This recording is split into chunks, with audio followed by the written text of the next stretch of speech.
আসসালামু আলাইকুম। কেমন আছেন সবাই? আলহামদুলিল্লাহ আমি অনেক ভালো আছি। এই যে আপনাদের মাঝে আজকে আবারও চলে আসলাম। আজকে রান্না করব গরুর মাংস ভুনা।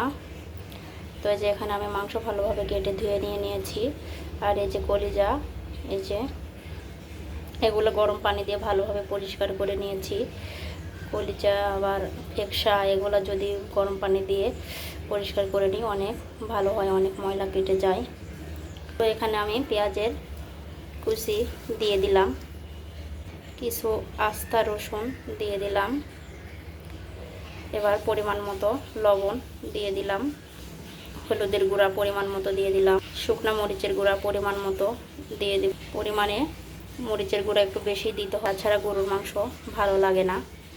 কয়েকটা আস্তা জিরা দিয়ে দিলাম, 4-5টা এলাচ দিয়ে দিলাম,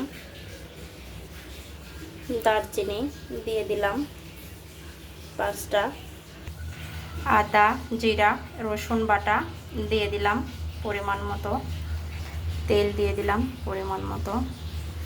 এটা এখন ভালোভাবে হাত দিয়ে মাখাবো। হাত দিয়ে গরুর মাংস রান্না করলে অনেক মজা লাগে খাইতে। এই তো আমার মাখানো শেষ। এই যে একটু করে পানি দেখতে পাচ্ছেন, এগুলো এখন পানি শুকায় নিয়ে ভালোভাবে মাংসটা ভেজে নেওয়ার মতো করব। এখানে আমি এখন শুকনা মরিচ 2টা ভেঙে দিলাম। শুকনা মরিচ দিলে তরকারির কালার ভালো আসে। 3টা তেজপাতা দিয়ে দিলাম। এই তো আমার পানিগুলো শুকিয়ে গেছে। এখন আমি এখানে কষানোর জন্য ঝোল দিয়ে দেব। মাংসটা আবার ভালোভাবে কষিয়ে নিতে হবে।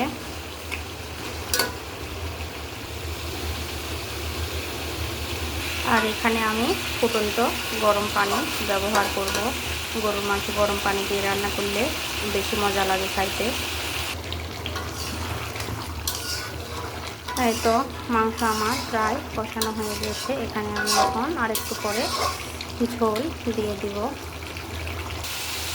এই তো কষে নেওয়া হয়ে গেছে। এখন আমি এখানে ঝোল দিয়ে দিব।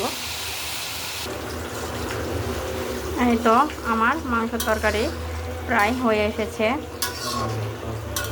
আর একটু পরেই আমি নামিয়ে নেব।